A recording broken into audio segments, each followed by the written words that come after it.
This is Radhika Murkya, and I am here to give you a brief introduction about your fourth chapter of 12th syllabus, which is business services.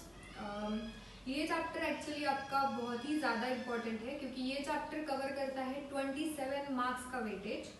तो अब हम देखने वाले हैं कि इस chapter का मतलब ओवरव्यू क्या है, इस चैप्टर में क्या है, क्या पढ़ना है, क्या नहीं। ये सब चैप्टर तो कवर हो ही नहीं सकता, वो काफ़ी वास्ट चैप्टर है, राइट।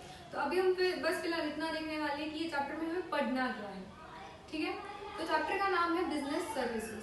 अब जब सर्विसेज की बात आती है तो हमें नॉर्मल सर्विसेज तो पता ही है। सर्विसेज मतलब क्या, जो लॉयर देता है, डॉक्टर देता है, टीचर देता है, इन्हें हम सर्विसेज कहते हैं, right. But when it comes to a business services, तो एक पर्टिकुलर बिजनेस सेटअप के बाद उस बिजनेस को क्या क्या सर्विसेज लगती है, ये हमें इस चैप्टर में पढ़ना है। तो एक नॉर्मल बिजनेस को सेट करने के बाद लगने वाली 5 सर्विसेज है जो कि बहुत इंपॉर्टेंट है। तो पहली सर्विस है बैंकिंग। बैंकिंग तो ऐसा है कि इंडिविजुअल को भी इतनी ज्यादा इंपॉर्टेंट है कि पूछने का काम नहीं। मतलब कोई काम ही नहीं है जो बैंकिंग ट्रांजैक्शन के बिना होता नहीं है। एवरी मनी ट्रांजैक्शन जो भी हम करते हैं वो बैंक रिलेटेड ही है। और जब बिजनेस की बात चल रही है उसमें तो सब पैसे के ही लेन देन है। तो banking is like essential, right. ये बहुत ही ज्यादा जरूरी बिजनेस सर्विस है banking. Then second is communication. जब तक अब फर्स्ट ऑफ ऑल कम्युनिकेशन मतलब mobile communication, yes it includes mobile communication. इसमें हर तरह का कम्युनिकेशन आएगा, postal communication, mobile communication, telephone communication, everything is covered in communication. This is very important. जब तक आप आपके क्लाइंट को, आपके कस्टमर को पूछोगे नहीं कि उनको क्या चाहिए, या फिर आपको पता नहीं होगा कि उनकी नीड क्या है, आप बनाओगे कैसे प्रोडक्ट, आप उसमें इम्प्रूवमेंट कैसे करोगे। तो second is communication which is very very important for a business.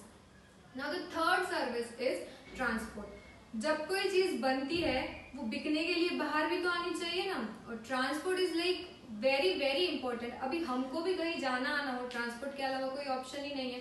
तो वैसे ही चीज को अगर तुमको बढ़ाना हो, मतलब सिटी पुरता रखना है तो भी ट्रांसपोर्ट लगेगा, उसको स्टेट पुरता बनाना है तो भी ट्रांसपोर्ट लगेगा। तो transport is very important service. Then the next one is fourth insurance. आप कोई भी बिजनेस शुरू करते हो, रिस्क तो इन्वॉल्व है उसमें, बिना रिस्क के कोई बिजनेस नहीं होता, राइट। अब इंश्योरेंस ऐसी चीज है जो रिस्क को थोड़ा कम करता है, पूरी तरह तो नहीं पर थोड़ा बहुत कम करता है। तो कोई भी बिजनेस सेट करने पे अगर हम उसके लिए कोई इंश्योरेंस लेते हैं तो ये बहुत जरूरी है। तो इंश्योरेंस भी एक टाइप का सर्विस हो गया बिजनेस के लिए, क्योंकि वो बिजनेस को सर्व कर रहा है इंश्योरेंस देके, right. Then the fifth one is warehousing. Warehousing क्यों इंपॉर्टेंट है? अगर आप कोई भी चीज प्रोड्यूस कर रहे हो तो आप एक या दो तो नहीं करोगे, आप जो भी प्रोड्यूस करोगे वो बल्क में प्रोड्यूस करोगे। और जब आप बल्क में प्रोड्यूस करते हो तो आपको उसको कहीं ना कहीं स्टोर करना पड़ता है। आज मैंने हजार अगर कोई प्रोडक्ट बनाया है तो वो आज के आज बिकेगा ऐसा जरूरी नहीं है। उसको बिकने के लिए बहुत दिन लग सकते हैं, महीना भी लग सकता है। फिर तब तक के लिए उसको कहीं तो अपने को स्टोर करना पड़ेगा ना। तो इसके लिए हमें वेयर हाउसेस लगते हैं। तो वेयर हाउसेस भी एक बहुत ही ज्यादा इंपॉर्टेंट सर्विस का पार्ट है।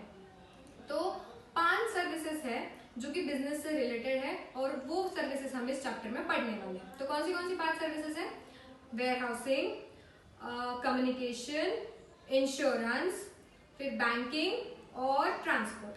फिर से एक बार देखते हैं, बैंकिंग, ट्रांसपोर्ट, कम्युनिकेशन, इंश्योरेंस